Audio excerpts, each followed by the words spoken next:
Hey guys, tonight we dive deep into the curious world of Victorian ghost hunting, an era when packed satchels were heavier with hope, superstition, and more layers of wool than anyone today could survive without a portable heater.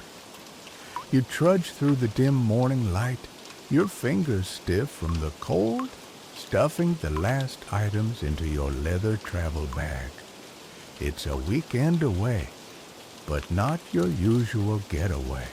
This is a trip designed for chasing shadows and listening to whispers that may or may not be there. You probably won't survive this without at least one hilarious mishap or a shivery moment where your brain threatens to write a ghost story all by itself. So before you get comfortable, take a moment to like the video and subscribe, but only if you genuinely enjoy what I do here.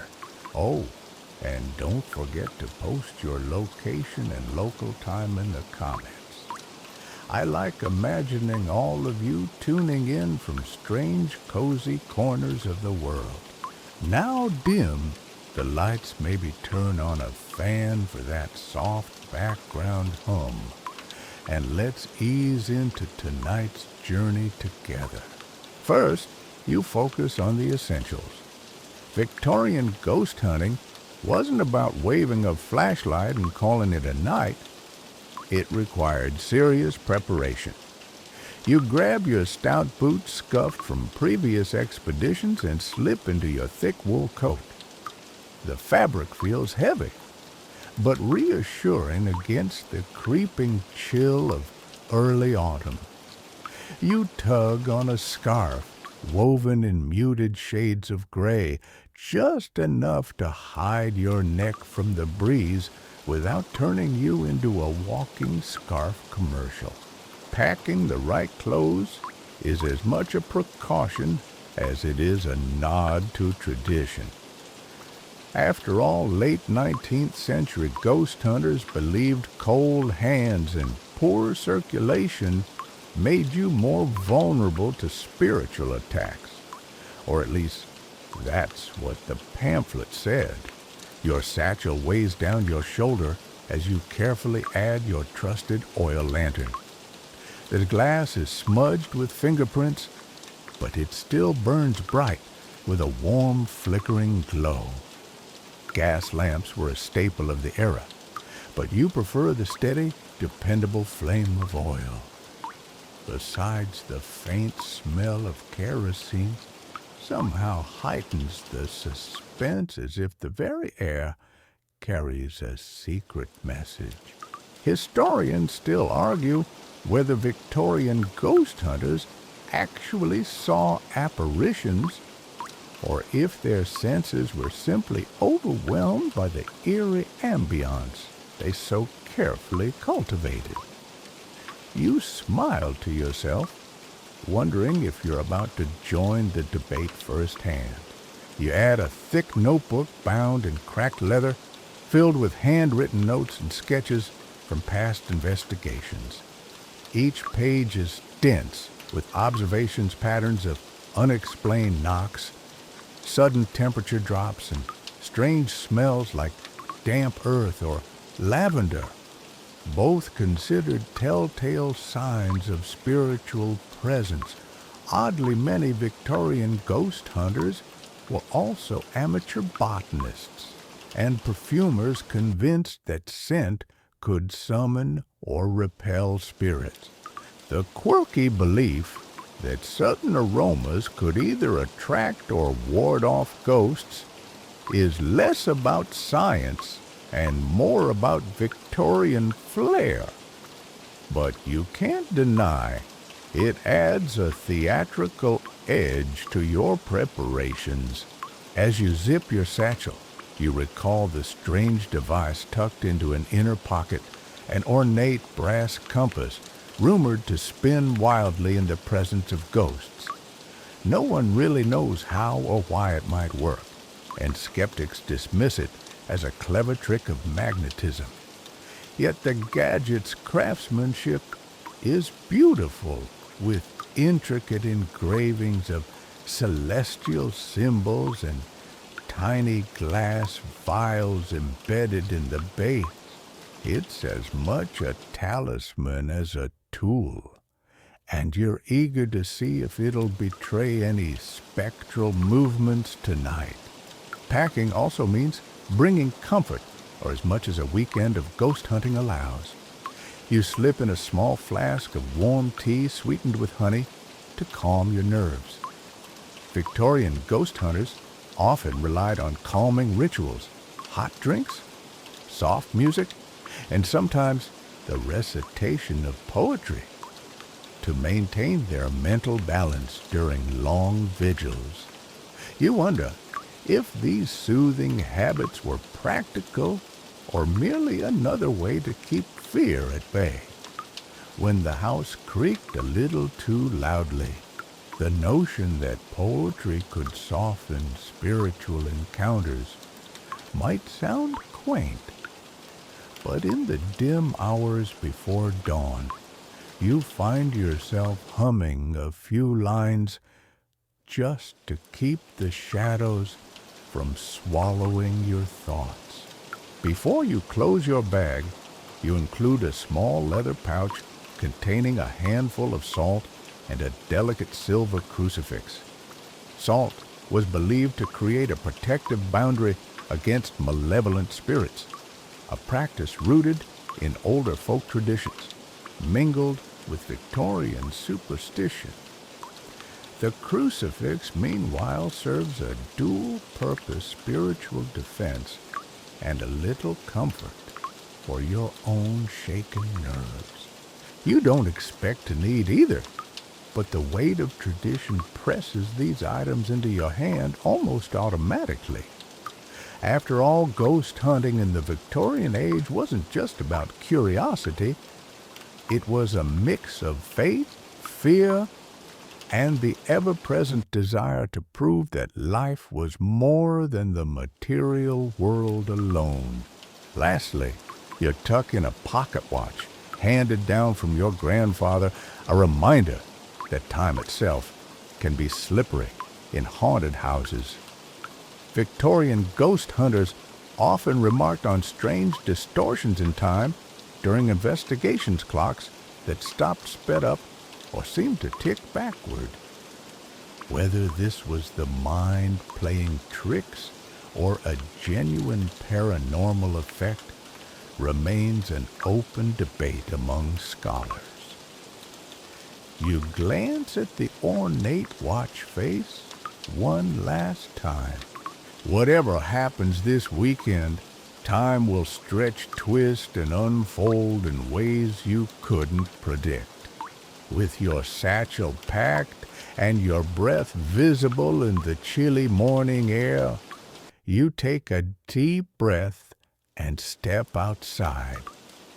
The adventure begins here with just you, your gear, and the promise of mysteries waiting in the shadows. You settle yourself on the edge of your bed to double-check the small, curious items you've packed, tools that Victorian spiritualists swore by, but modern skeptics often chuckle at. First up is the planchette, a tiny wooden pointer attached to 3 wheels, perfect for guiding a pencil during a seance or for more informal spirit communication. It fits snugly in your coat pocket, worn smooth from years of use.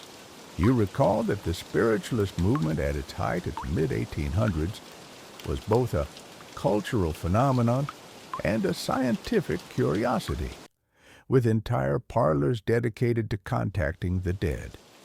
Even Queen Victoria herself reportedly consulted mediums after Prince Albert's death, lending the practice a certain regal air. You run your fingers over your compass again, the one that supposedly spins wildly in the presence of spirits. You remember the story about how the original inventor, a Victorian physicist named John Abernathy, claimed it was sensitive to magnetic fields emitted by ghostly presences. Though no modern science confirms this, you appreciate the whimsy behind the idea and tuck it back into your pocket, ready for tonight's experiments. Historians still argue whether these early devices were genuine attempts at scientific inquiry or elaborate parlor tricks designed to thrill Victorian audiences desperate to believe in something beyond death. Pulling out your notebook, you flip to a fresh page and scribble down the names of the tools you packed along with a quick sketch of your planchette and compass. The notebook itself is something of a time capsule, filled with handwritten notes in elegant cursive, some pages yellowed with age. You smile, knowing that this notebook is a blend of serious documentation and personal musings, like a detective's case file mixed with a diary. Victorian ghost hunters often kept meticulous records of their sessions, partly to convince skeptics and partly to find patterns in the unexplained phenomena. You also pack a few small bottles of aromatic oils, lavender, rose, and eucalyptus. These scents were popular in Victorian seances, believed to either invite benevolent spirits or repel malevolent ones. It's a quirky tidbit, but scent played a surprisingly significant role in spiritualist rituals, adding a sensory layer to the otherwise eerie experience. You breathe in the calming smell of lavender, thinking about how even the smallest detail could change the mood of a seance. Maybe it was placebo, maybe not. But it gave participants a sense of control in situations that otherwise felt wildly unpredictable. Next, you carefully slip in a folded sheet of parchment inscribed with a protective prayer. Victorian ghost hunters were often a mix of science and superstition. Many believed in both rational investigation and divine protection. You've read about seances where the leader would chant prayers or biblical verses to keep evil spirits at bay. It's a fascinating contrast. The same person might set up a scientific apparatus one moment and then whisper an ancient incantation the next. This blending of belief systems reflects the broader Victorian era's complicated relationship with faith and emerging science. Your satchel now contains a pocket mirror, polished to a soft gleam. You remember reading that mirrors were thought to be portals for spirits, and that placing one in certain rooms might invite or trap ghosts. Some Victorian ghost hunters even used small mirrors to catch spirits and reflections during seances or vigils. Modern psychology might call this pareidolia, our brain's tendency to see patterns where none exist. But you're intrigued by the idea nonetheless. The mirror is small enough to slip into a pocket, yet its significance weighs heavily on your mind. You add a tiny bell with a delicate clear chime. Bells were often rung during seances to signal the arrival of spirits or to ward off any negative energy. The idea that a simple sound could influence the supernatural is charmingly Victorian, a mix of ritual and showmanship. You imagine yourself ringing the bell softly tonight, hoping it might stir the quiet house into revealing its secrets. You laugh quietly, thinking how in this era Even the smallest tools were imbued with layers of meaning. A pair of leather gloves slips into the bag next necessary, not just for warmth, but also for handling old, possibly cursed objects without leaving your scent or disturbing any spiritual residue. Gloves were standard gear for many Victorian investigators, especially when exploring dusty attics or forgotten crypts. You think about how practical these details were, even amid the theatricality. Handling artifacts with care was essential. One wrong touch could damage a fragile relic, or so the ghost stories warned.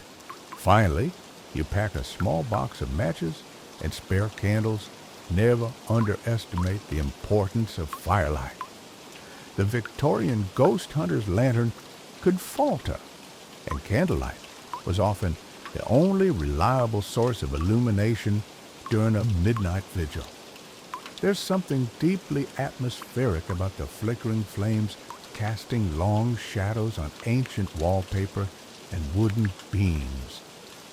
You recall how many ghost stories hinge on a single candle guttering out, or a shadow flitting just beyond the light's edge. As you place the candles in your bag, you wonder if tonight you'll witness something as simple and as terrifying as that. With your pack complete, you stand and stretch, feeling the weight of tradition and mystery settle on your shoulders. You're armed, not just with tools, but with a mindset shaped by history, folklore, and a dash of hopeful skepticism. This weekend will test your nerves and your beliefs. But for now, the planchette is quiet, the compass still, and the night full of possibilities. The steam engine hisses and groans beneath you as you step onto the platform, the scent of coal smoke mixing with the damp, earthy aroma of the countryside. You settle into your worn leather seat by the window, watching the cityscape blur into a patchwork of fields and hedgerows. The rattling and clanking of the old train set a rhythm that feels almost hypnotic, a steady drumbeat as you journey further away from gas-lit streets and into the heart of England's rural sprawl. You pull your coat tighter around you, the chill of the carriage's draft cutting through the thick wool. But the thrill of the unknown warms you from within. As the train chugs forward, you spot scattered villages nestled in the fog, their church spires like fingers reaching through the mist. You imagine the whispered tales of hauntings and restless spirits that cling to these places, stories passed down by villagers who treat the supernatural like part of the local weather. Historians still argue whether these ghost stories were a form of social folklore meant to enforce community rules or genuine attempts to explain the unexplainable. Either way, you feel that same thrill building inside you, a mix of skepticism and hope. The rhythmic clatter of the wheels against the tracks lulls some passengers to sleep, but you stay alert, scanning the pages of your notebook between brief glances out the window. You scribble down impressions and reminders, noting how the countryside seems to hold its breath in the twilight, waiting for the night's secrets to unfold. Ghost hunters of the Victorian era often relied on the quiet solitude of places like this, believing that spirits were more active where the living world faded into stillness. You chuckle at the thought. Wouldn't it be great if ghosts just waited politely for your arrival? You can't help but notice the other travelers, a mix of local farmers, a family visiting relatives, and a few fellow enthusiasts with weathered coats and a shared spark in their eyes. There's an unspoken camaraderie among those who chase the supernatural, even if they are strangers. You overhear bits of conversation about haunted inns, strange lights seen at dusk, and locked rooms no one dares enter. One older man murmurs about a ghostly lady who wanders the moors, her cries carried on the wind. You tuck these stories away. They might prove useful when you meet the locals tomorrow. Outside, the landscape darkens as the sun dips below the horizon, the fields turning into swaths of shadow, broken only by the occasional glint of a distant farmhouse window. The train begins to slow as it nears your stop, a sleepy hamlet where the platform is just a wooden bench and a gas lamp flickering in the fog. You pull your coat tighter again, feeling the temperature drop noticeably, as if the countryside itself is drawing a cold breath in preparation for the night. You step off the train, your boots clicking on the stone platform. The air smells faintly of damp earth and burning peat. The village feels frozen in time, narrow cobblestone lanes winding between centuries-old cottages, their windows shuttered and dark. You spot the silhouette of a church steeple against the starless sky, and hear the distant toll of a bell marking the hour. It's exactly the kind of place where ghost stories thrive, the kind that could make even the most rational mind wonder if the veil between worlds is thinner here. Your footsteps echo softly as you make your way toward the waiting carriage, a rickety, horse-drawn coach that will take you to the manor. The driver tips his hat, a grizzled man with eyes that have seen more than just the countryside. He offers no words of welcome or warning, but you sense an unspoken understanding. Perhaps he's heard the tales of the estate's restless spirits, or seen shadows that don't belong to any living soul. You climb aboard your satchel safely at your feet, and the coach jolts forward into the thickening darkness. As the wheels crunch over gravel and ruts, you glance at the moon, a pale crescent barely visible through swirling clouds. The air grows colder, still carrying the scent of moss and old wood. You remind yourself that the Victorian ghost hunter's journey was never just about the destination. It was the transition from the known into the mysterious, the gradual descent into a world where logic loosens its grip. You settle back and watch the manor's silhouette loom ahead, waiting to unveil its secrets once night fully falls.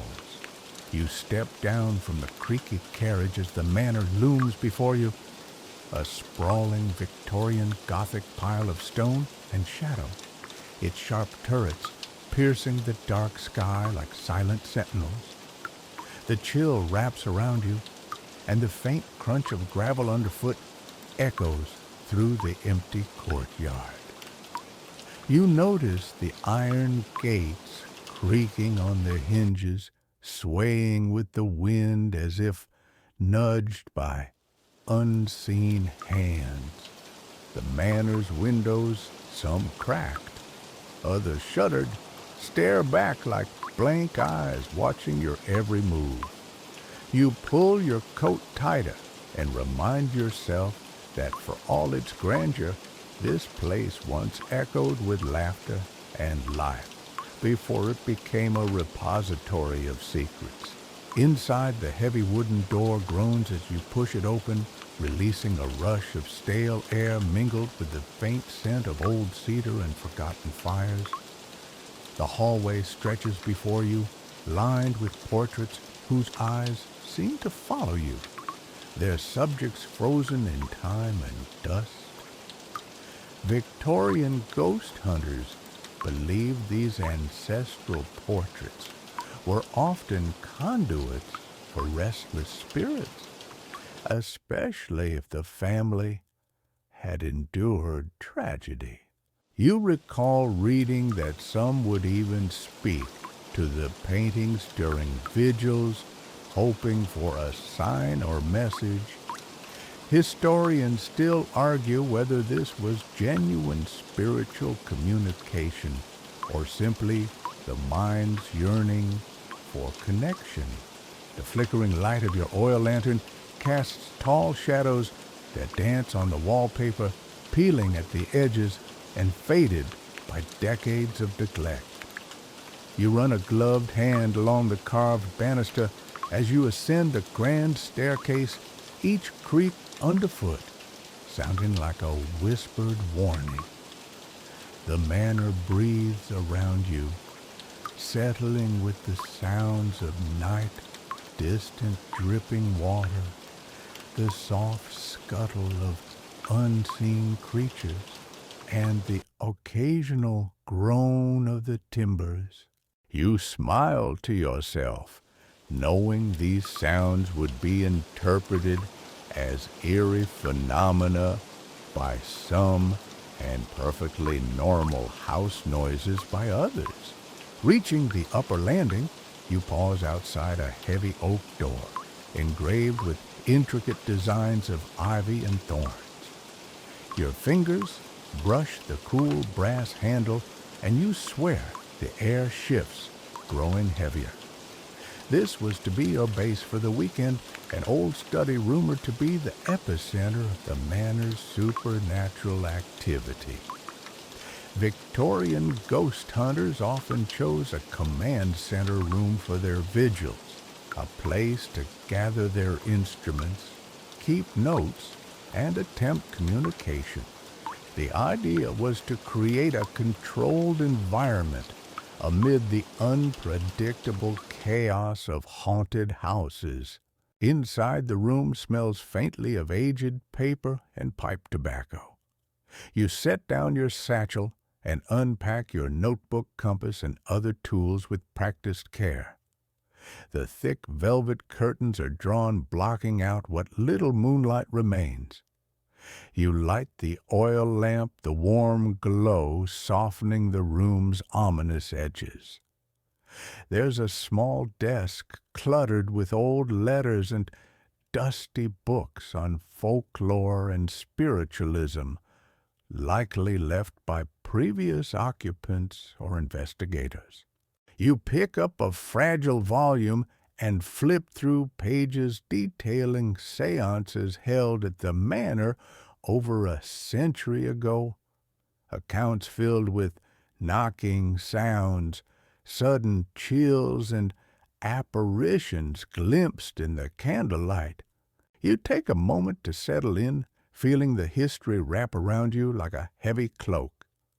The manor's haunted reputation isn't just local legend.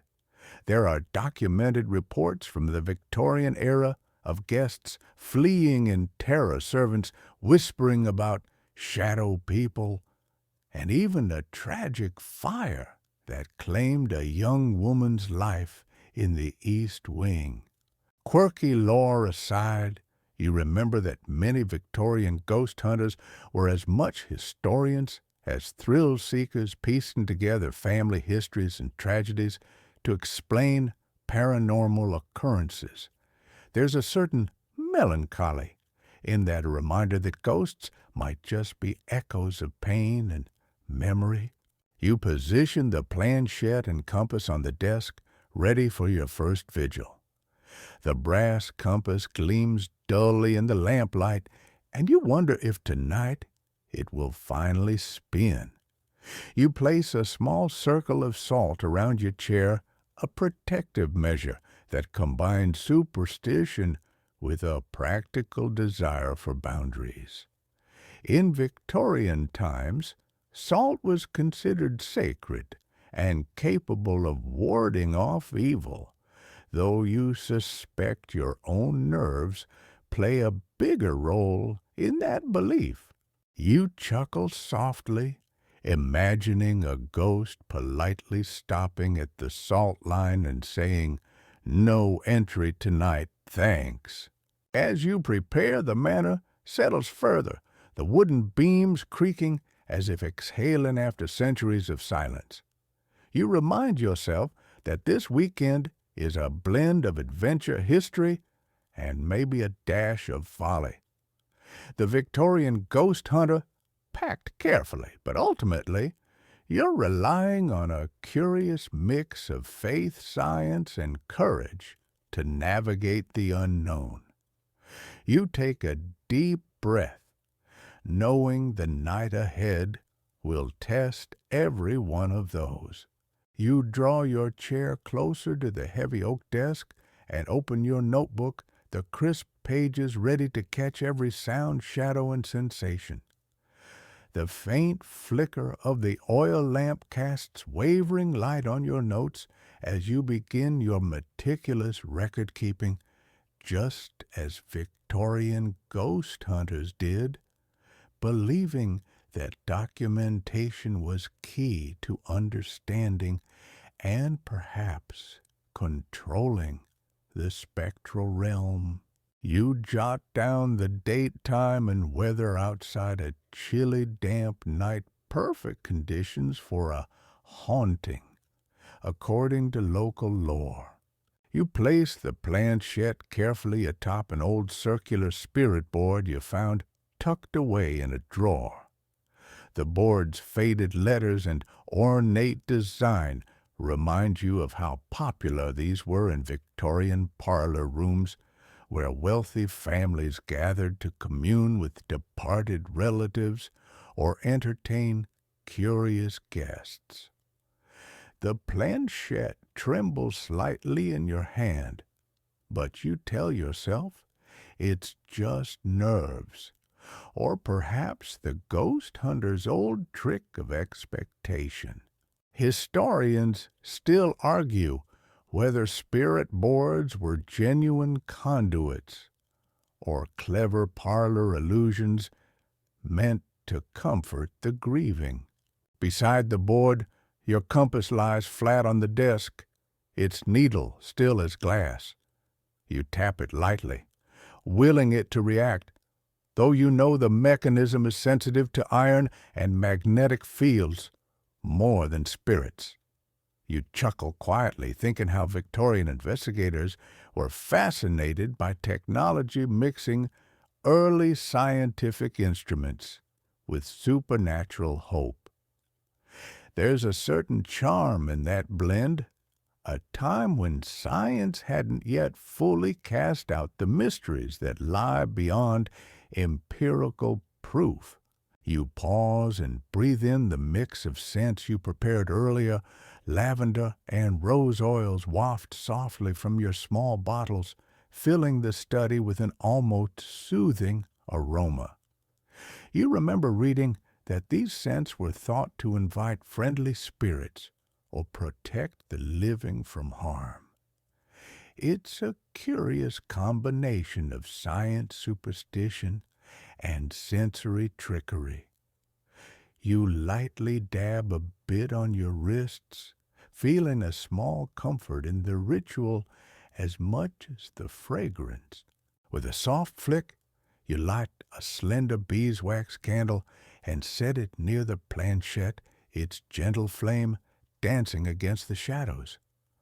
Candlelight was the lifeblood of Victorian vigils, softer and less intrusive than gas lamps, better for creating the right ambiance. You smile at the thought that this humble flame has witnessed countless nights of whispered questions and tentative answers from beyond. The idea that spirits might be more comfortable in flickering light than harsh illumination seems charmingly plausible. You settle your gloves on the desk, removing them for now, to feel the wood's grain beneath your fingertips, something tactile and real amid the intangible mysteries. The gloves will come in handy later, when exploring dusty corners or handling old relics. You remember tales of Victorian investigators carefully donning gloves to avoid contaminating spiritual energy or disturbing fragile artifacts. It's a mix of practicality and superstition that seems perfectly Victorian in its thoroughness. The manor's silence deepens as you prepare, save for the occasional creak or sigh from the walls. You remind yourself that many of these sounds have perfectly mundane explanations. The settling of old wood, a draft slipping through cracks. But you're also open to the possibility that the house breathes in its own unique way. You place a small bell nearby, its clear tone ready to break the quiet if needed, either to call spirits or keep unwelcome ones at bay. You glance toward the window, where the night has grown black, the silhouette of trees swaying gently against the sky. You imagine how Victorian ghost hunters would keep vigil through the hours, eyes adjusting to the dark senses, sharpened to the slightest disturbance. You brace yourself, knowing that the night's stillness is just the calm before something, if not a spirit, then at least an unforgettable experience. Finally, you take your seat hand steady, despite the butterflies in your stomach. You close your eyes briefly, reminding yourself that you're not just chasing ghosts. You're part historian, part adventurer, and all curiosity. The night has begun, and the manor is ready to whisper its secrets. You lean forward, fingertips just barely touching the smooth surface of the planchette. The room feels colder now, as if the manor is exhaling a chilly breath. But you tell yourself it's only the draft slipping through old windows and cracks. The Victorian ghost hunters believed that sudden temperature drops or cold spots were reliable signs of spirit presence, though modern scientists suggest air currents as more likely culprits. Historians still argue whether these phenomena were paranormal or simply misunderstood natural occurrences. Your breath forms tiny clouds in the lamp's warm glow as you softly ask, "Is there anyone here who wishes to communicate?" The planchette twitches minutely beneath your fingers, but it could just be your own pulse or a trick of the nerves. You suppress a smile. If spirits are shy, they're off to a slow start. You remind yourself that patience was the key in Victorian seances, where hours could pass before a single knock or movement. The eerie quiet stretches around you, punctuated only by the occasional creak of timber or distant owl hoot. You reach for the bell and give it a gentle ring, its clear, bright tone shattering the stillness and bouncing off the walls. In Victorian times, bells were used to call spirits or protect against malevolent ones. Sometimes the ringing itself was believed to draw spirits out of hiding. You watch the shadows flicker and stretch, wondering if the sound has awakened something. The manor seems to settle again, quieter than before, as if listening.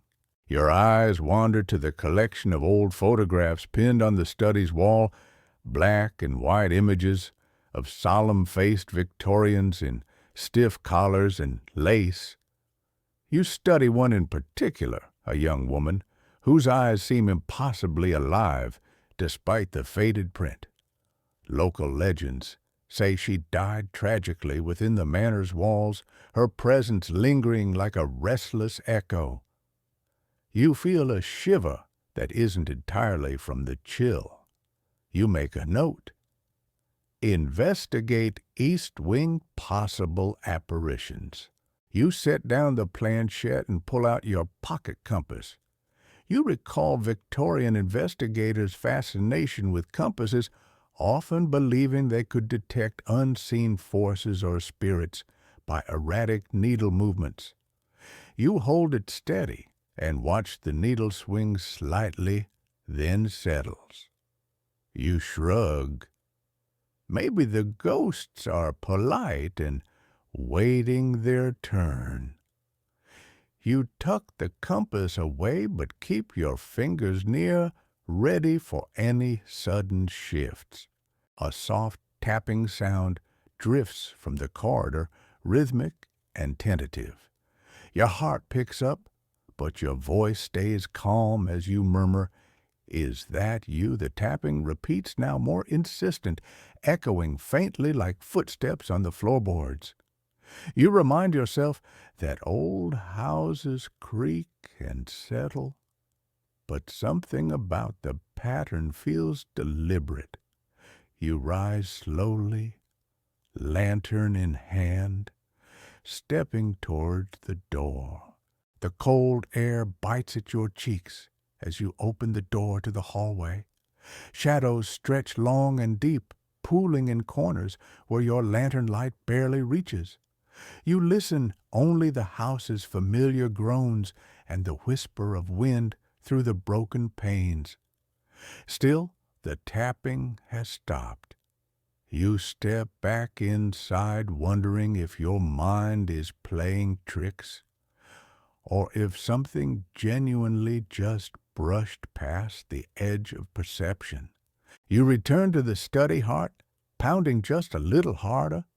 You realize this is the moment Victorian ghost hunters lived for, the fragile thread between skepticism and belief, where the mundane meets the mysterious. You sit ready to listen, notebook open, senses sharpened to the thin veil between worlds. The night is far from over. You settle back at the desk, your hands steady despite the fluttering in your chest. The manor's silence resumes, thick and expectant, like the pause before a play's final act.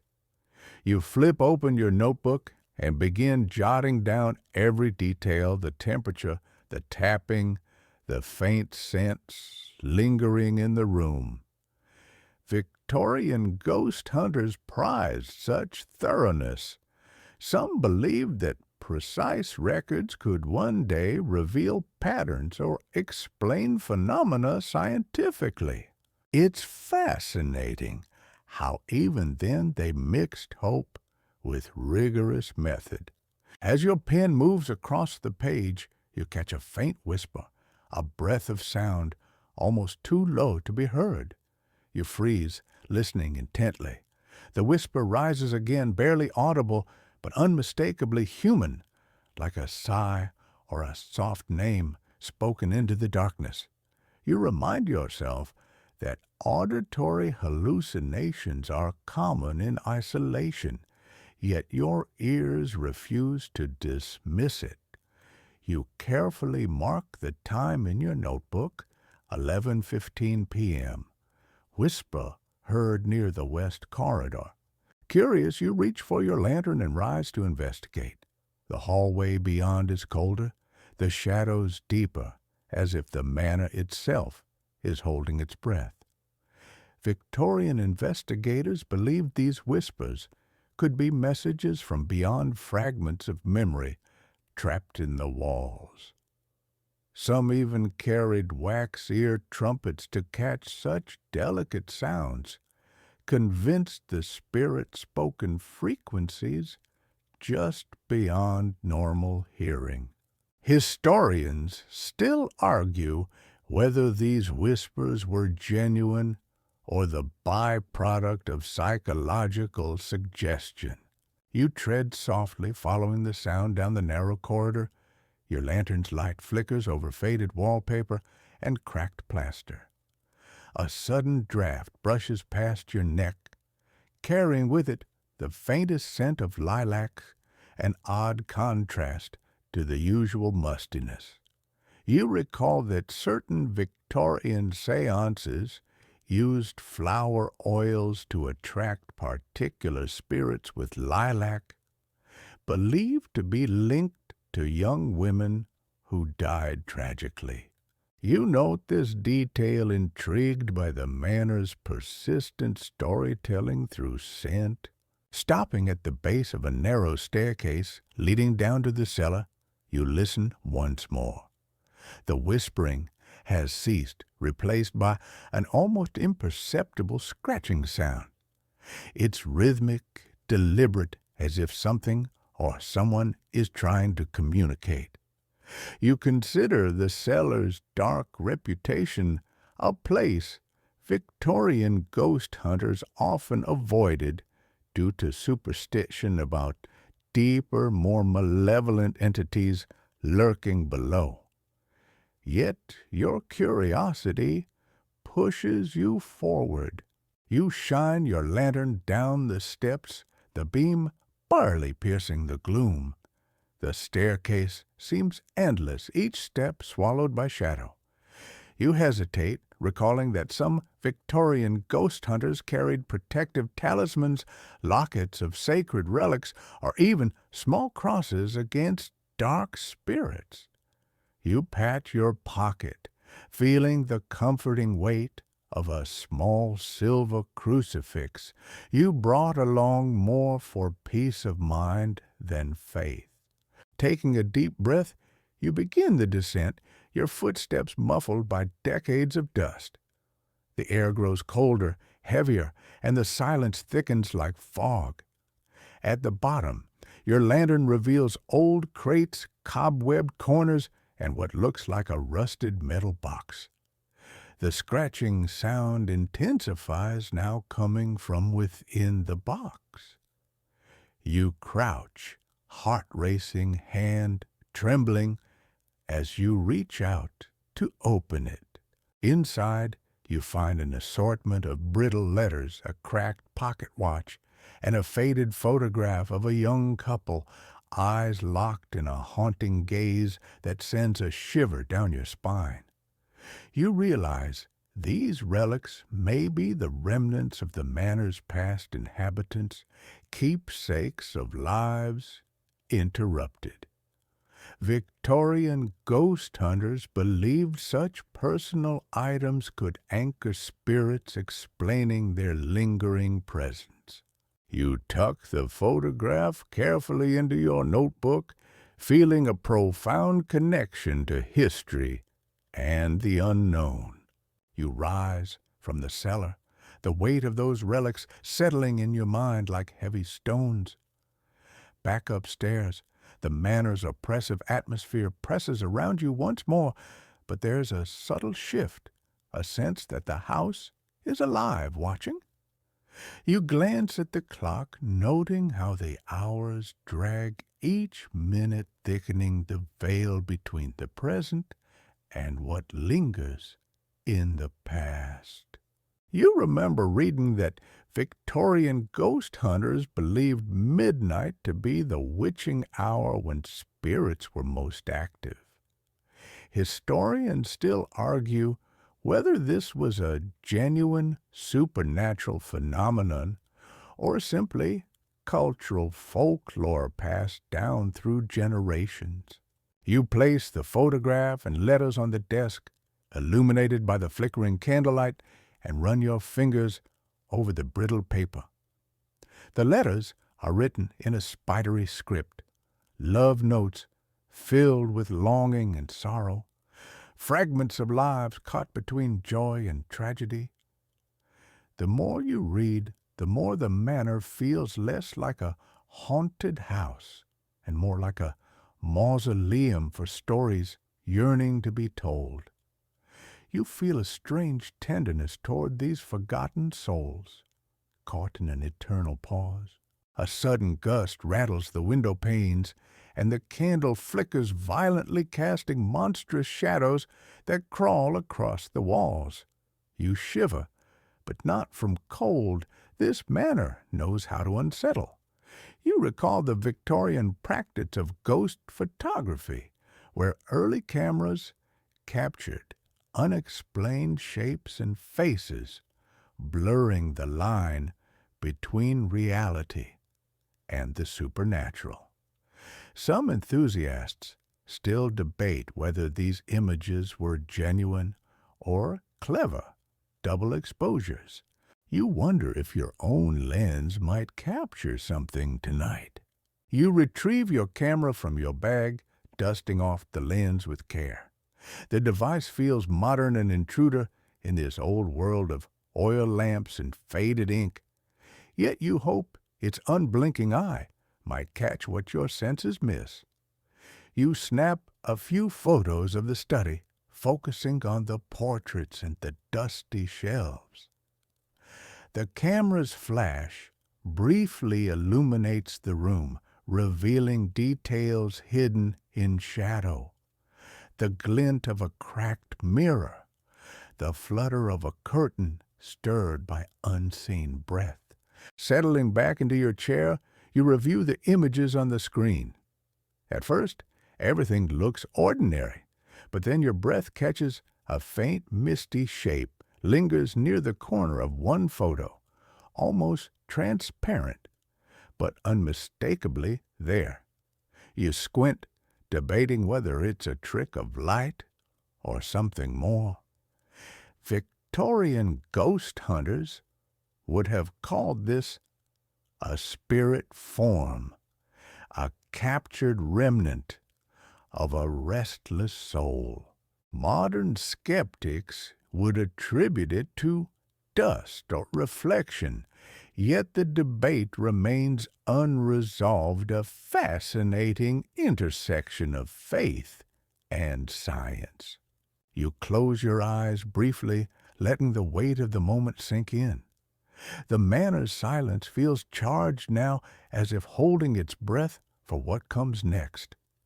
You remind yourself that ghost hunting isn't just about fear, it's about connection, history, and a touch of wonder. You reach for your notebook, scribbling notes and sketching the mysterious shape, determined to analyze it later. A low creak breaks the stillness, and your eyes snap open. The study door, which you were sure you'd close, now stands ajar. Your pulse quickens, but your voice remains steady. As you call softly, "Is someone there?" The silence that answers is thick, unyielding, yet not empty. You sense a presence patient and waiting, caught between worlds. You rise, lantern in hand, ready to confront the manor's secrets once more. Each step is careful, measured, as you follow the dim corridor into deeper shadows. The night stretches before you like an uncharted sea, and you are both explorer and witness in this timeless voyage. You move cautiously down the dim hallway, lantern casting wavering light on peeling wallpaper and cracked plaster. The air grows heavier, thick with a scent you can't quite place, earthy like damp soil, mixed with faint hints of something floral. You recall reading that Victorian ghost hunters often carried sachets of herbs or flowers to both protect themselves and lure spirits closer. Some believed that these scents acted like invitations, comforting the dead enough to reveal themselves. Historians still debate whether such practices were genuine spiritual tools or simply cultural rituals meant to ease human anxiety.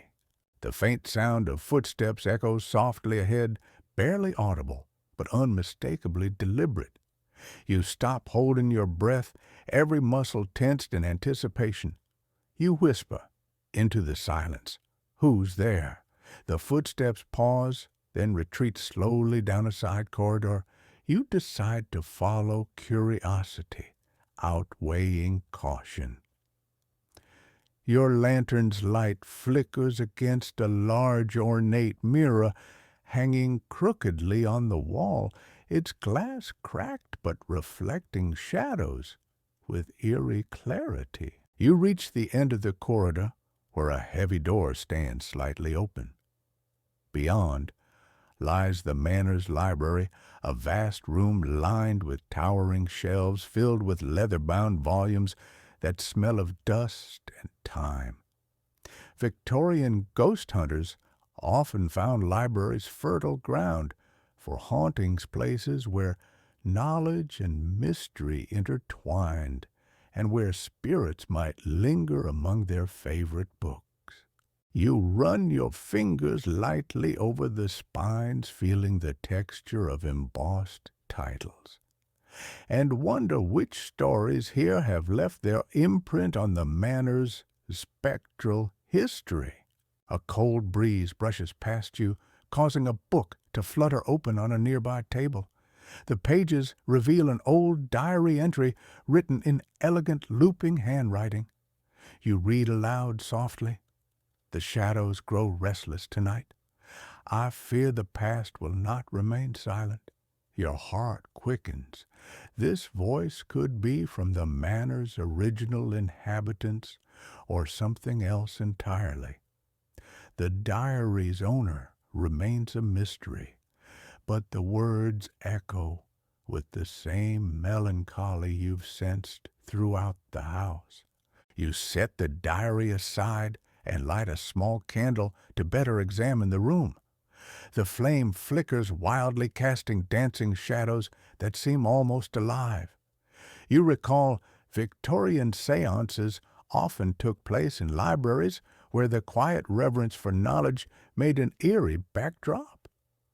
Some investigators believed that spirits preferred such intellectual spaces, lingering around the memories contained in books. The debate continues among scholars about whether ghosts attach to people or places or both. Your eyes catch movement near the fireplace, where a faint blue glow shimmers briefly before vanishing. You blink, wondering if your eyes are playing tricks or if the manor is revealing another secret. Blue flames and will-o'-the-wisps have long been associated with guiding spirits or restless souls. You smile wryly, recalling that Victorian ghost hunters often mistook natural gas emissions for supernatural phenomena. Modern science offers explanations, but the allure of mystery persists. You cross the room, carefully stepping over a threadbare rug, and beneath a grand chandelier adorned with crystal prisms that scatter light in shimmering patterns. You notice a small wooden box on a side table, intricately carved with symbols you don't recognize. You pick it up gingerly, sensing it might hold clues. Opening it reveals an assortment of small tokens, an old locket, a tarnished coin, and a delicate feather. Each item feels charged with personal history, perhaps left as a silent offering or memorial. As you examine the tokens, the room's atmosphere shifts again, lighter, almost expectant. You hear a soft, melodic humming, barely audible, but undeniably human. You close your eyes, letting the sound wash over you, feeling the hairs on your neck stand on end. Victorian ghost hunters sometimes recorded such phenomena as evidence of spirit presence, interpreting them as songs from beyond. The authenticity of these sounds remains a topic of lively debate among historians and paranormal experts alike. You tuck the box into your bag, noting its significance, and prepare to leave the library. As you reach the doorway, a cold draft grazes your cheek, carrying a whisper of something like, "Thank you." You pause, heart hammering, and whisper back, "You're welcome." The manor's secrets continue to unfold, and you're eager to see what the night has in store. You step out of the library, the door closing, with a soft click behind you, muffling the whispers, but not the sense of lingering presence. The manor seems to breathe, its ancient bones creaking under the weight of history and unseen watchers. You pause, glancing back down the hallway, noticing how the shadows pool deeper near the staircase. Victorian ghost hunters often regarded staircases as spiritual crossroads, places where the veil between worlds thinned and apparitions frequently appeared. Historians still argue whether these beliefs arose from real experiences or symbolic associations. Your footsteps echo softly as you descend the wooden stairs, groaning beneath your weight. You recall how Victorians often avoided basements at night, fearing malevolent spirits, or worse, what they called the earthbound. These were souls tethered to the physical realm by unresolved trauma or violent deaths. You shiver, but press on, driven by a mixture of scientific curiosity and a dash of reckless bravery. The flickering lantern casts long shadows that stretch and dance on the stone walls. At the cellar's threshold, the air feels colder, heavier, almost viscous. You hold your breath and step inside. The faint scent of damp earth and decayed wood surrounds you, accompanied by the subtle whisper of dripping water.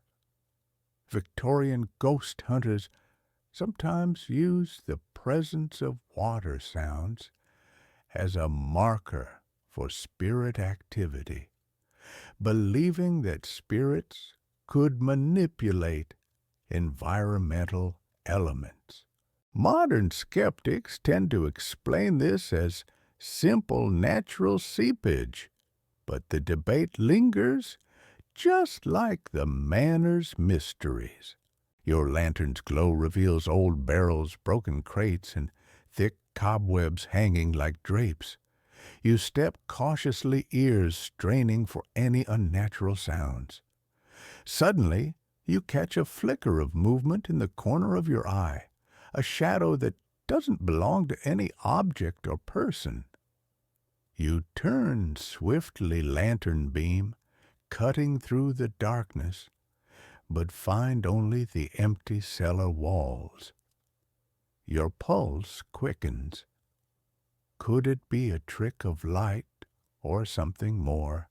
You remember Victorian spiritualists often believed that spirits could manipulate shadows and light, using them as forms of communication or manifestation. Some claimed these shadow forms were messages or warnings. Historians still debate whether such claims were sincere beliefs or theatrical effects designed to impress seance attendees. You feel a thrill running down your spine, equal parts fear and fascination. You move deeper into the cellar, careful not to disturb the fragile relics scattered on the floor. Your lantern catches the glint of something metallic, a small rusted key lying half buried in dust. You pick it up, wondering what door it might open.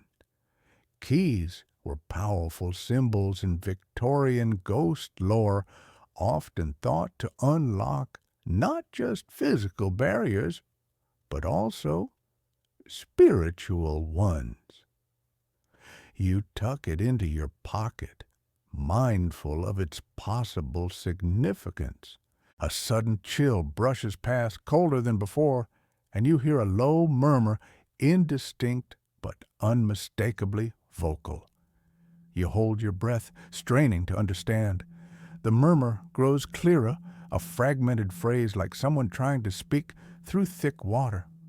You whisper back softly, "I'm listening." The cellar falls silent again, leaving you to wonder whether you truly heard a message or if your mind is weaving stories out of silence. You pause for a moment, the quiet pressing in from all sides. The cellar feels alive with history, memory, and something else, an elusive presence that refuses to be named.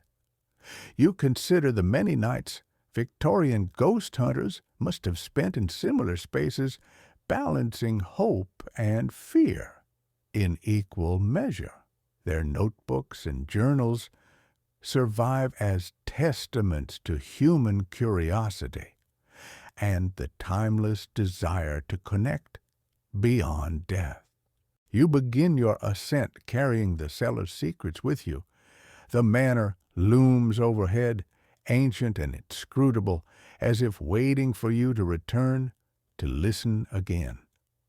Your lantern's glow flickers, and you can't help but smile, a small, tired grin shared between you and the house that holds its breath for just a little longer. As you reach the upper floor, the atmosphere shifts, again lighter, but no less charged. The manor seems to pulse with a slow rhythm, as if breathing alongside you. You head toward the east wing, where the servants' quarters once stood, curious to explore what stories linger there. Victorian ghost hunters often sought out these areas, believing the spirits of those who served in life might remain close in death, bound by duty or unfinished business.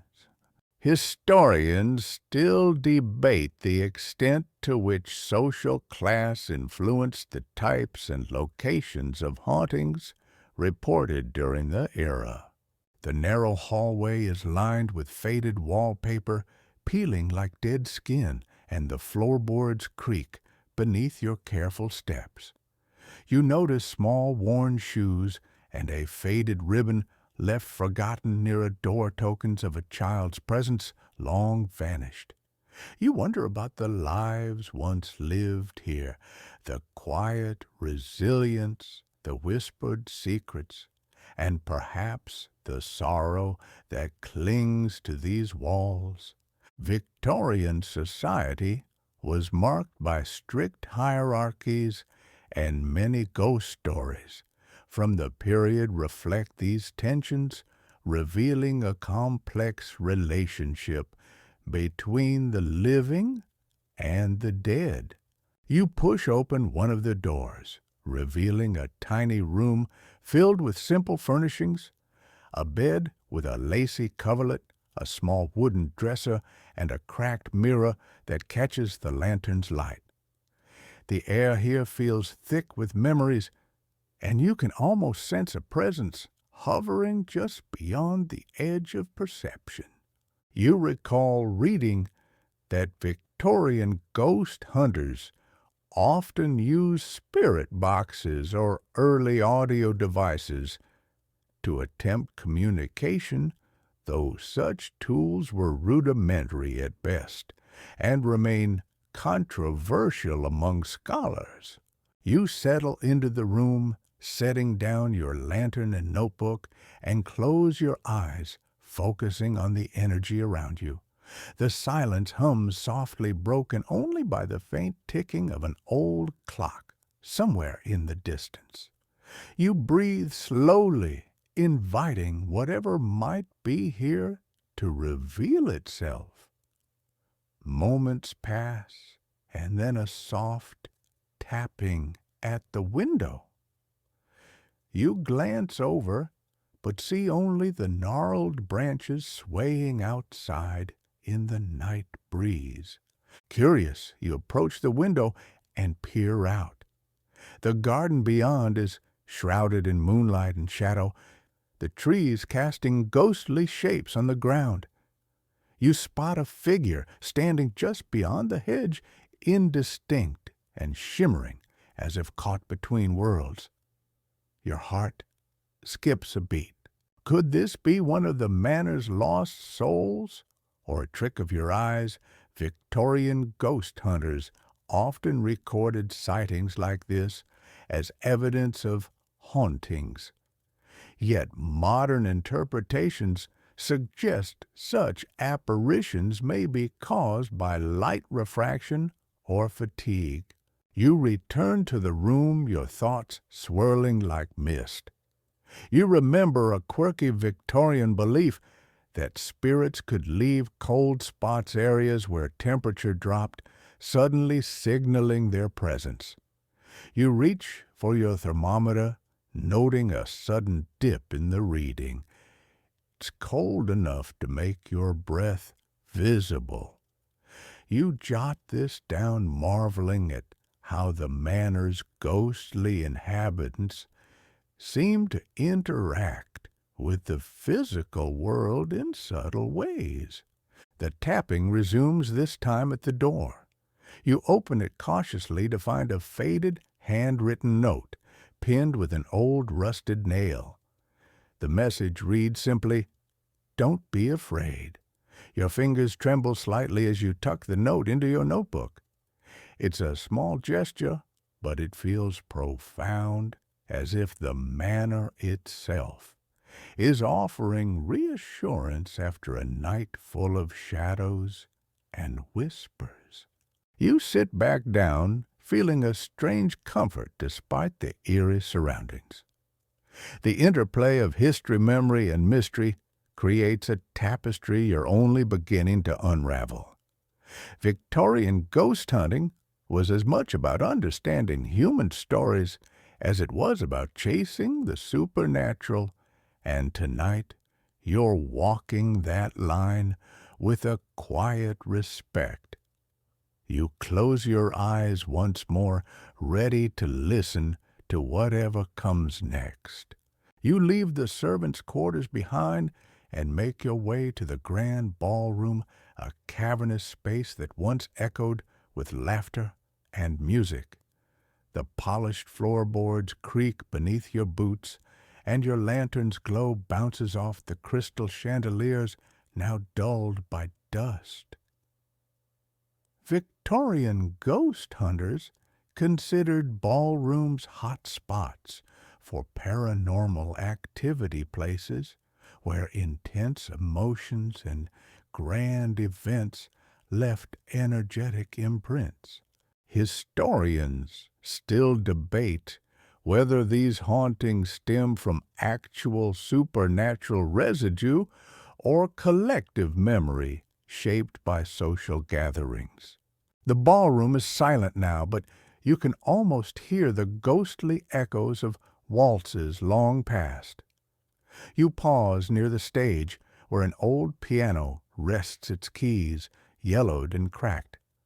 A faint melody seems to drift through the air, though no one is playing. You chuckle softly. Either your imagination is running wild, or the manor's spectral residents are keen on making an entrance. Victorian paranormal enthusiasts sometimes reported hearing phantom music, attributing it to restless spirits.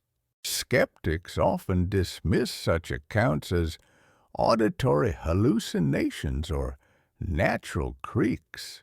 You step closer to the piano and lightly press a key which emits a hollow, dusty tone. Suddenly the air chills and your lantern flickers wildly. A soft whisper brushes your ear, unintelligible yet unmistakably human. You spin around, but the room remains empty. You remind yourself that Victorian ghost hunters often used auditory phenomena as evidence, but many scientists today question the reliability of such experiences, citing psychological explanations. Your eyes are drawn to a grand portrait hanging above the fireplace, a young woman in a flowing gown, her eyes seeming to follow your every move. You sense a story behind her gaze, perhaps tied to the manor's past tragedies. Victorian ghost lore often linked portraits with hauntings, believing spirits could inhabit or influence their painted likenesses. Some scholars argue these tales reflect deeper fears about identity and memory. Near the fireplace, you notice a small silver locket resting on the mantel. You pick it up carefully, feeling its cold weight in your hand. Opening it reveals a faded photograph of the woman from the portrait. You wonder about her life. Was she a bride, a daughter, a secret lover? The locket might be a keepsake lost or left behind as a silent plea. As you examine the locket, the room's temperature drops further, and you feel a gentle brush against your cheek like a lover's sigh. You laugh quietly to yourself, noting how Victorian ghost hunters often romanticize their encounters, blending sorrow with affection. The line between science and sentiment was blurry, and perhaps that's part of the allure. You place the locket back on the mantel and move toward the ballroom doors. Outside, the night is deep and still, but you carry the music and whispers with you. Victorian ghost hunting was as much an emotional journey as an investigative one, a dance between doubt and belief. You feel privileged to walk these halls and share a moment with the manor's unseen residents. You pause on the threshold, glancing back at the empty ballroom bathed in moonlight. The house has stories yet to tell, and so do you. With a steadying breath, you step into the corridor, ready to uncover what lies beyond the next door. You continue down the corridor, the manor's silence wrapping around you like a thick velvet cloak. The air here feels different, older, heavier, as if steeped in centuries of whispered confessions and secrets too fragile to shout. You reach a narrow staircase, spiraling upward, its worn banister polished, smooth by generations of hands. Victorian ghost hunters often focused on attics, believing them to be repositories of forgotten memories and restless spirits. Historians still argue whether the attic's isolation truly attracted hauntings or simply made eerie noises more noticeable. Ascending the stairs, your lantern throws flickering light onto forgotten trunks and dusty quilts folded and stacked in careless piles. You can almost imagine Victorian families stashing away relics of their lives, dresses, letters, toys, each object a thread connecting past to present. The attic's scent is a blend of mothballs, wood smoke, and faded paper, evoking a sense of time paused. You breathe it in deeply, feeling the weight of history settle over you like a shawl. At the attic's center, a lone rocking chair creaks softly moving, as if touched by an unseen hand. You remind yourself that Victorians frequently recorded poltergeist activity objects moving on their own chairs, rocking doors slamming, as proof of ghostly presence. Some skeptics argue These phenomena have natural causes like shifting floors or drafts, but the debate remains lively in paranormal circles. You approach the rocking chair cautiously, noticing a small handkerchief draped over its arm. It's embroidered with delicate flowers worn thin at the edges. You pick it up and feel a sudden chill run down your spine as if the room itself is watching. Victorian ghost hunters often collected personal items left behind, hoping these objects might serve as conduits for spirit communication. Your eyes catch a trunk partially hidden beneath a tarp. You pull back the covering to reveal a collection of old photographs and letters tied with faded ribbons. You sift through them, piecing together fragments of lives, smiling faces frozen in time, words of love and loss penned in looping script. You wonder about the stories behind these relics, joyful celebrations, quiet tragedies, moments forever suspended. A sudden draft stirs the paper, scattering a photograph to the floor. You pick it up and see a young boy staring solemnly at the camera, his eyes oddly intense. You feel a pang of empathy, imagining the innocence and mysteries entwined in his gaze. Victorian ghost hunters believed children were especially sensitive to spirits, sometimes acting as intermediaries. Historians still debate whether such claims were observations or cultural myths. You fold the photograph carefully and place it in your notebook. As you do, a soft lullaby begins to hum from somewhere in the attic, barely audible, but undeniably there. You smile, recalling Victorian ghost stories often included spectral singing melodies from beyond meant to comfort or warn. The authenticity of these sounds continues to be a point of contention among researchers. You settle into the rocking chair, letting the gentle motion soothe your nerves. The attic, with all its secrets, feels less threatening now, more like a guardian of memories, patiently waiting for someone to listen. You close your eyes, letting the lullaby carry you deeper into the manor story, ready for whatever might come next. The lullaby fades as you rise from the rocking chair, the attic shadows stretching long and thin around you. You descend the spiral stairs slowly, the house creaking softly underfoot, a reminder of its ancient life. Back on the main floor, you find yourself drawn toward the dining room, a place where meals were shared, conversations flowed, and emotions ran high. Victorian ghost hunters often believed that rooms filled with human interaction were rich grounds for spiritual echoes. Historians still debate whether these emotional imprints actually exist or are psychological projections. You push open the heavy door and step inside, lantern casting a warm glow over the long oak table, still set with tarnished silverware and cracked porcelain plates. The faded scent of roasted meats and spiced wine seems to linger faintly, a trick of memory or something more.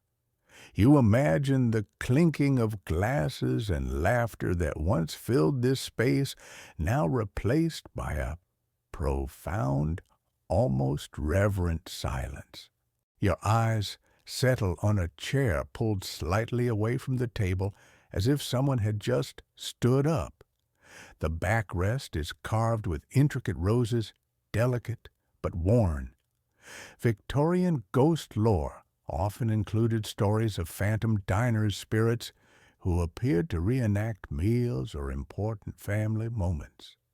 Some say these visions offered comfort, while others found them unsettling.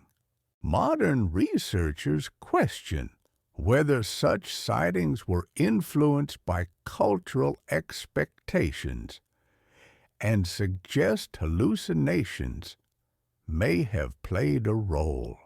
You walk around the table brushing your fingers lightly over the surface, feeling the grooves and nicks etched by countless hands.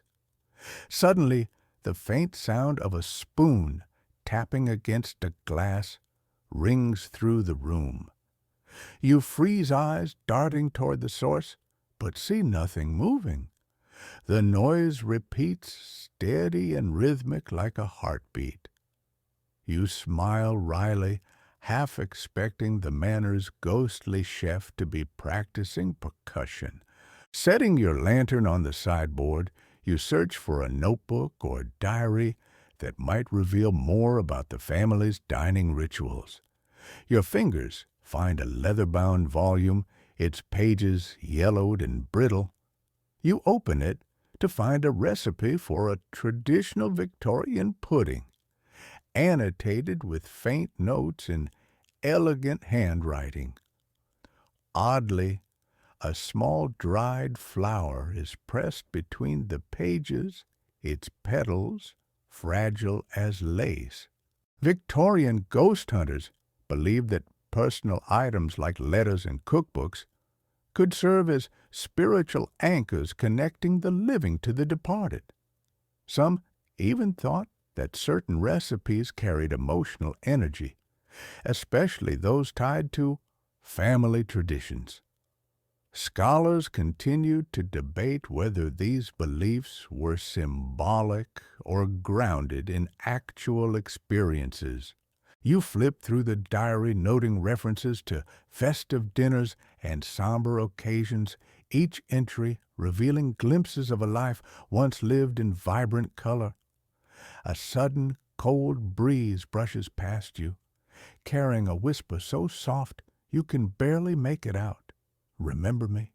You look around, feeling the room's warmth contrast sharply with the chill. You tuck the diary into your pack, a tangible link to the manor's past.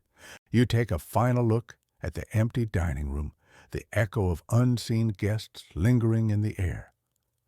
Victorian ghost hunting was as much about honoring memory as chasing shadows, and you feel a deep connection to the souls who once gathered here. With a soft sigh, you turn away, ready to explore the manor's next secret. The manor's dim hallway beckons as you leave the dining room, behind your footsteps echoing softly on the worn floorboards. You find yourself drawn toward the library, a place where knowledge and mystery intertwine. Victorian ghost hunters often regarded libraries as portals between worlds, filled with the echoes of countless whispered secrets. Historians still argue whether the eerie atmospheres of such rooms were designed intentionally or a byproduct of their collection's weight. You push open the heavy oak door, its hinges groaning a tired welcome. Inside, the air is thick with the scent of aged paper and polished wood, a comforting blend that seems to momentarily ease the tension in your shoulders. Rows of leather-bound volumes stretch from floor to ceiling, their gold lettering faded but still proud. You run your fingers along the spines, feeling a connection to generations of readers who sought solace and adventure within these pages. Your lantern's light catches on a peculiar object, resting atop a pile of books, a small, intricately carved wooden box decorated with symbols you don't recognize. Victorian ghost hunters were fascinated by talismans and occult artifacts, often believing they could harness or repel spirits. You wonder if this box served a similar purpose or if it held more personal significance. As you lift the box, a sudden draft rustles the pages of a nearby open book. You glance over to see a page marked with a delicate feather, its edges curling like a secret invitation. The text describes Victorian spiritualism, including seances and mediumship popular pastimes among the upper classes.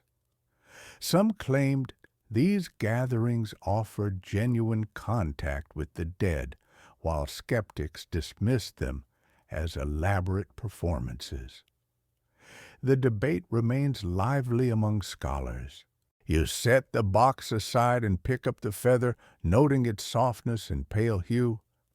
It reminds you of the Victorian fascination with collecting oddities, feathers, bones, locks of hair, all believed to hold mysterious energies. There's something deeply human about this desire to hold on to fragments of the unknown. Suddenly, a faint tapping sound begins to echo through the library, soft and deliberate. You glance toward the tall windows, but see only shadows playing in the moonlight. Victorian ghost hunters often interpreted repetitive noises as attempts at communication, sometimes counting taps as coded messages. You half expect to start a Morse code conversation with whatever lingers here. You return your attention to the wooden box, carefully opening its lid. Inside lies a small bundle of herbs tied with a crimson ribbon, sage lavender, and rosemary, classic Victorian protectors against evil spirits. You inhale their faint aroma, feeling a momentary sense of safety amid the manor's lingering mysteries. Scholars still debate the actual effectiveness of such rituals, but the symbolism remains potent. You tuck the herbs into your pack and close the box gently, feeling the weight of unseen eyes watching your every move. The library holds stories beyond the books, stories whispered in the margins waiting for a listener brave enough to hear. You step back, letting the room's shadows reclaim their secrets as you move on. The last corridor stretches before you, narrow and dimly lit by flickering sconces whose flames dance like restless spirits. As you walk, you notice the walls adorned with faded wallpaper, patterned in intricate damask, peeling here and there, a visual reminder of time's slow erosion. Victorian ghost hunters often believed that decaying environments enhanced spectral activity, theorizing that physical deterioration mirrored spiritual unrest. Historians still debate the connection between architectural decay and reported hauntings, leaving room for interpretation. You reach the manor's chapel, a small solemn room at the end of the hall. Its stained glass windows are cracked, casting fractured light onto the dusty altar. The scent of incense lingers faintly, mingling with the cold, stale air. The chapel was once a sanctuary of solace and prayer, and Victorian ghost hunters regarded such spaces as potent with residual energy. Some believed that spirits might be drawn to or trapped within consecrated grounds, a topic still contested among scholars. Stepping inside, your lantern illuminates rows of empty pews, their wood polished smooth by countless hands. You pause, feeling the weight of silence settle like a shroud. A soft, almost imperceptible murmur seems to rise from the walls, prayers or whispers, it's hard to tell. Victorian ghost hunters often recorded such auditory phenomena, considering them spiritual communication. Modern explanations suggest environmental sounds or the mind's pattern-seeking tendencies. You move toward the altar, noting a small weathered Bible resting atop it. Its pages are yellowed edges, frayed, and the cover cracked. You pick it up reverently, flipping through pages filled with handwritten notes and prayers, some dated back to the late 1800s. You imagine the people who once knelt here seeking comfort or forgiveness, their hopes perhaps lingering still. Suddenly, a faint chill brushes past you, and the chapel's stained glass windows shimmer as moonlight passes through. You catch a glimpse of a shadow near the altar, quickly vanishing when you blink. Victorian ghost lore abounds with tales of shadowy figures appearing in sacred spaces, often interpreted as guardian spirits or restless souls. Scholars remain divided on whether these are genuine apparitions or tricks of light and perception. You place the Bible back gently and take a moment to sit in a pew, allowing the quiet to wash over you. The chapel feels both peaceful and heavy, a place where time folds in on itself. You think about the many visitors, living and dead, who have sought refuge here. Victorian ghost hunters saw these moments as opportunities for reflection as much as investigation. Rising slowly, you glance back at the altar. One last time, the candlelight flickering softly. Your journey through the manor is nearing its end, but the mysteries you've uncovered will stay with you. You tuck your notebook away, heart steady, despite the lingering chill. The house has shared its stories. Now it's time to say goodbye. You step out into the corridor, the manor's shadows stretching long behind you. The night outside awaits, and you carry with you the whispers, the music, and the memories of a weekend spent chasing ghosts. Victorian ghost hunting may have been a blend of science, superstition, and a touch of madness. But tonight, it felt like something more, a connection across time, an embrace of the unknown.